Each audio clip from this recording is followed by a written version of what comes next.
9 times out of 10, the wolves go hungry. Bison are the most dangerous prey animal in North America, and the packs that hunt them fail far more often than they succeed, sometimes for weeks at a stretch.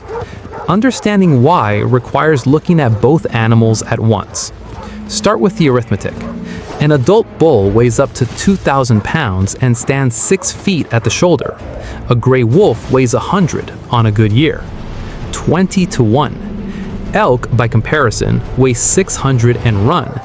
Deer weigh less and run faster.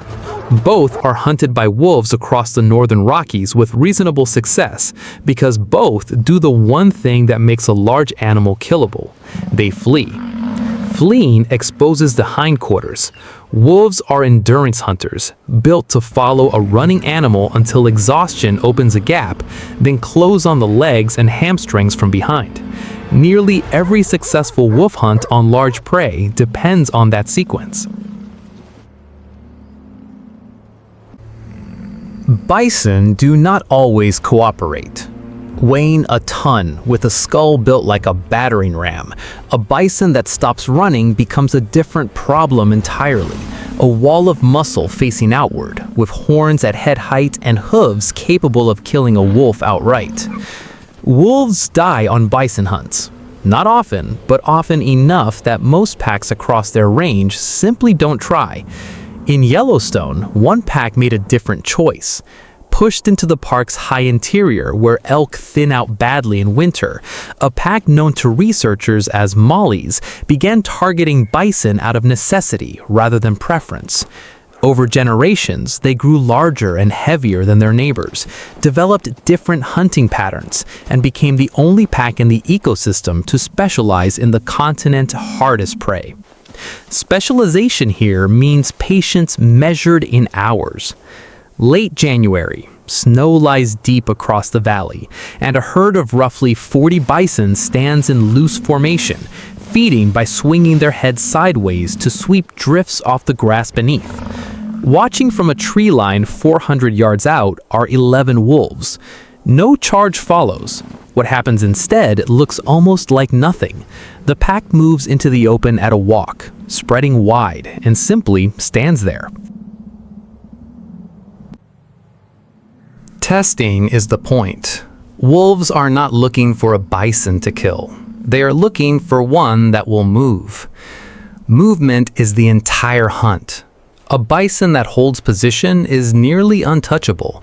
A bison that breaks and runs has just converted itself into elk. Pressure builds slowly. Wolves drift closer, then withdraw. Some lie down in the snow. Minutes pass, then an hour, and the herd begins to shift. Not fleeing, but rearranging. Calves are working toward the center, adults turning outward. Then, a young cow at the edge takes 3 steps backward. The response is immediate. 2 wolves are moving before her 4th step lands, and the herd's formation breaks open around her as the rest of the animals surge forward and away. Separated now, she runs. Running is exactly what the pack has spent 2 hours waiting for. Wolves close from behind in a loose crescent, taking turns at her hind legs, working not to bring her down in one attempt, but to open a wound and let the distance do the rest. Snow makes it worse. Deep drifts cost a 2,000-pound animal far more energy than a 100-pound one, and the gap narrows steadily across 400 yards.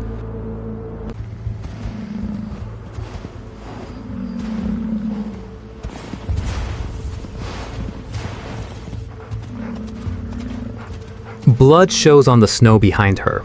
Somewhere in the next 30 seconds, everything changes. She stops. Not from exhaustion, from something closer to a decision. The cow plants both front hooves, drops her head, and turns to face the animals behind her. Wolves overshoot her instantly.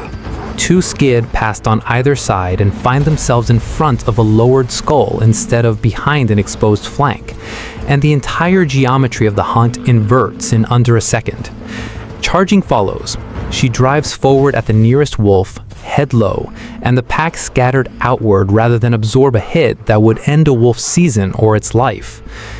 Regrouping takes them less than a minute. Circling resumes, and the wolves press her again from 3 sides, but she does not turn her back a second time. Every approach now meets horns. 40 minutes pass this way. Wolves feint, withdraw, and reposition. The cow pivots to face each one, bleeding steadily, giving up ground but never her orientation. Then the herd returns.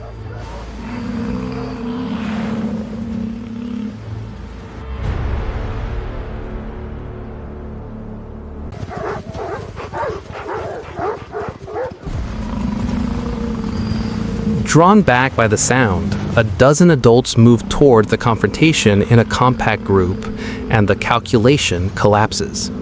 11 wolves can manage one isolated bison. Against the wall of them, there is no version of this that ends well. Withdrawal is not dramatic.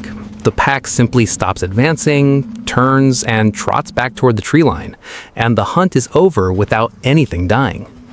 Her wounds will heal or they won't. Bison survive wolf injuries more often than the injury suggests, and researchers have documented animals carrying scars from encounters years old. What killed the hunt was not strength. Strength was always on her side and never mattered.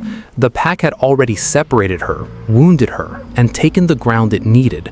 Standing still is what saved her, and standing still is the one thing every instinct in the fleeing animal argues against.